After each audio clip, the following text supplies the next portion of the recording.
আমি চাই returning officer হিসেবে যদি আপনি শেষ বয়সে পরিণত হন, আপনারা যারা এখানে দুইজন আছেন বিশেষ করে, আমি তখন যদি আপনাদের বয়সে যাই তখনও যাতে আমার মুখ ফুলায় বলার এই সাহসটুকু থাকে। আর আমি যতদিন আপনাদের সাথে, আমি মানে আমরা যারা এখানে আছি সরকারি কর্মকর্তা, আমরা বলবো যে আপনারা একটা কিন্তু সর্বাগ্রের প্রতীক, আপনারা philosophy master of the society এবং প্রতিষ্ঠিত সত্য সরকারের সাথে কাজ করবেন। আমরা আপনাদের সহযোগী হয়ে কাজ করব এবং গতকালও ছিলাম, আজকেও ছিলাম, এখন আপনাদের সরাসরি সহযোগী হয়ে কাজ করব।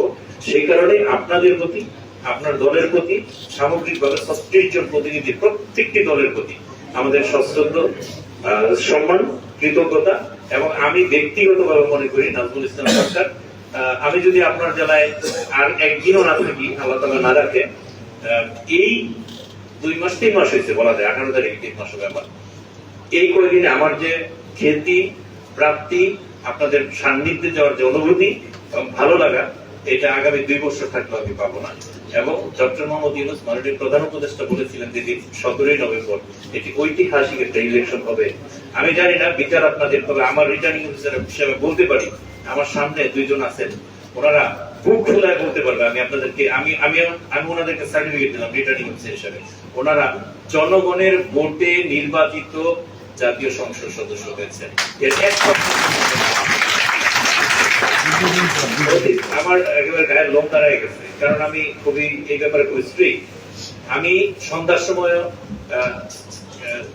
কি বলবো, জেলা সেক্রেটারির সাথে কিন্তু একটু কথা বলেছি, যে কোনো একটা টোনে, আরো 2 জনের সাথে কথা বলেছি, ওনার সাথেও কথা বলেছি। আমি প্রার্থীকে বলি নাই, কারণ ওনার মানসিকতা এখনকার একরকম না। এটা বলেছি এই কারণেই, আমি চাই আজকে যিনি এমপি হয়েছেন, মাননীয় সংসদ সদস্য হয়েছেন, আমার স্যার হয়েছেন, যিনি চাঁদপুরের সুখ দুঃখের কথা জাতীয় সংসদে বলবেন, আগামীকাল কিন্তু ওনার জুনিয়রে একজন ওইখানে যাবেন, এটা আমরা বিশ্বাস করি।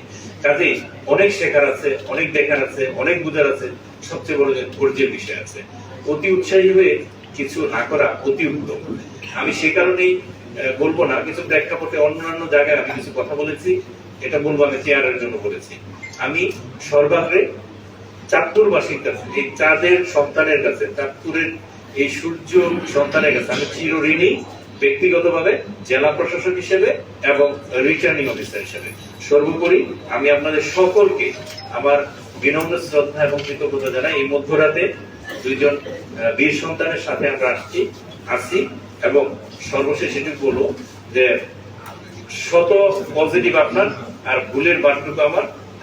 আমি সকল সরকারি কর্মচারী যারা আমরা কাজ করেছি সবার পক্ষ থেকে আপনাদের 2 জন এবং সকল যারা ছিলেন প্রেস, ইলেকট্রনিক মিডিয়াতে আমরা একটু ক্ষমা চাই। কোনো ভুল যদি হয়ে থাকে, যদি আমাদের অবচেতন মনে বা আমরা নিজে ইচ্ছা করে দিয়ে থাকি, প্লিজ ফরগিভ আস, আমাদের ক্ষমা করে দিবেন। আমরা 2 জন সন্তানকে এখানে দিয়েছি, আর 3 জনে 5 জনকে আমি বারবার বলেছি 5টা সেবক নির্বাচিত করব, আমরা সেটা পবিত্রতা দিয়ে করেছি। আমরা আশাবাদী আজকের চাঁদপুর যে অবস্থায় আছে, আগামীকাল সকালবেলা একটু হলে উন্নত বেশি হবে, এভাবে করে অনেক দূরে গিয়ে যাবে।